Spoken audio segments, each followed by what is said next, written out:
Lexington woman Hilda Mae Pike died recently, 2 years after she was stabbed in her home. Well, now the Commonwealth will put her accused attacker, David Joel Williams, on trial for her murder. Michael Burke has reaction to the new charge from some of Pike's closest friends in the big story at 6. And she was like my second grandmother. Hilda Mae Pike was like one of those fictional characters out of a book or a movie. That's why her death has crushed everyone who knew her, starting with Joe Adams, who was like that extra grandson. She'd always come over and, ask if we needed anything. At the funeral home, I stood there and I said, this is the last time I'm going to see you. And it's hard. Hard for Janice Cox, her friend of more than 40 years until her death last month.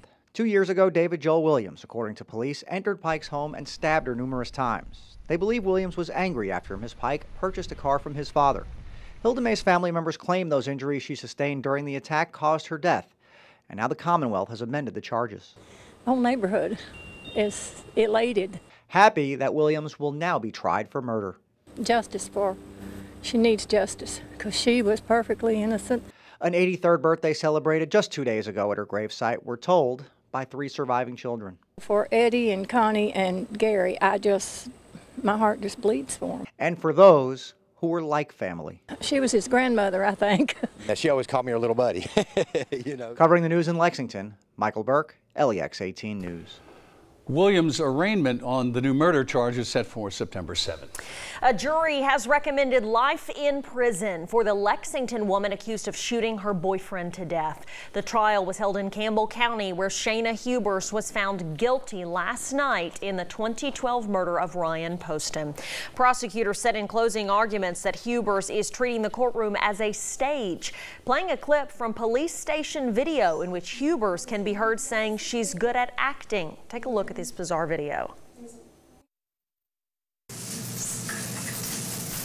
I did it. Yeah, I did it. I can't believe I did that. I did it. Yeah, I did it. Prosecutors told the jury Hubers was manipulative and jealous, and she shot Poston because he was breaking up with her. The defense contended the couple had broken up many times and cast Poston as a volatile person. Hubers, again sentenced or recommended sentence of life in prison, will be eligible for parole after serving 20 years. The son of Franklin County Sheriff Pat Melton made his first appearance in court today on charges of rape and sodomy.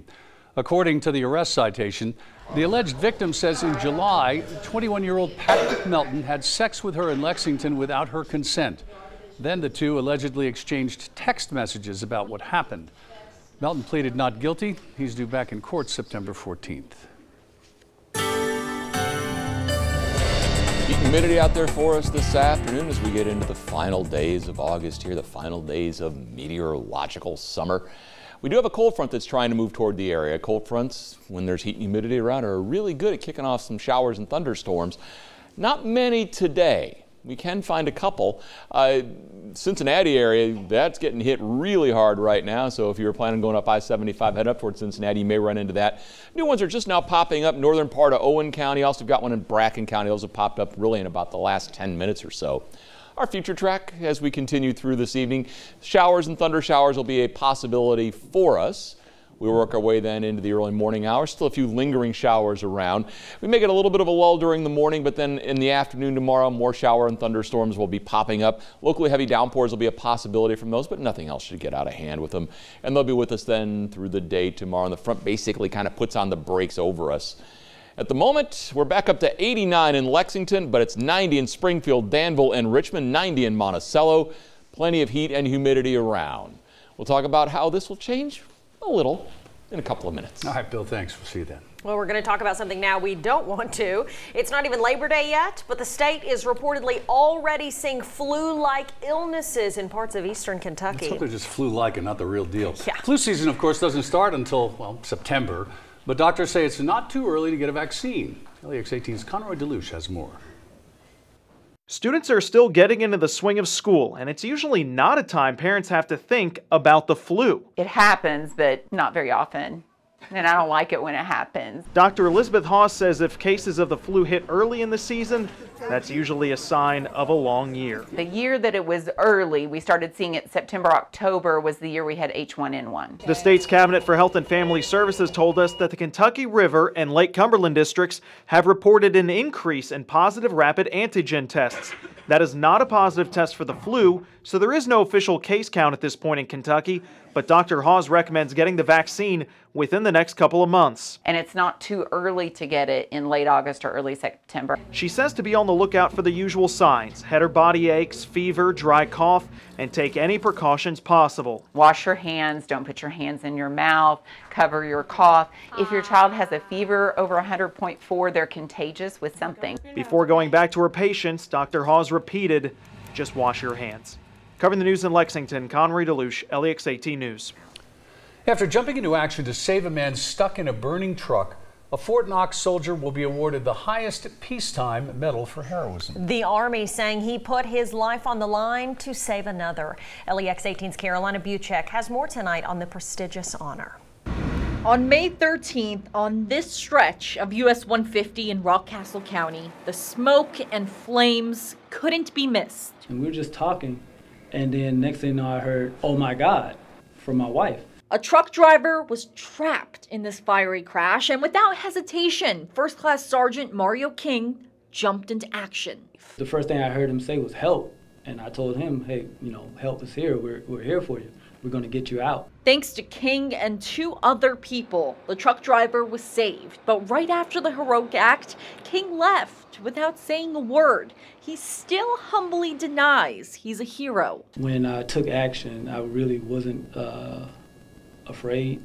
I felt that, I had protection and it wasn't my time to go. But the Army will not let King's brave action go unnoticed. He risked his own life to save someone else's, so for that, he's being awarded the prestigious Soldier's Medal, the highest peacetime award for heroism.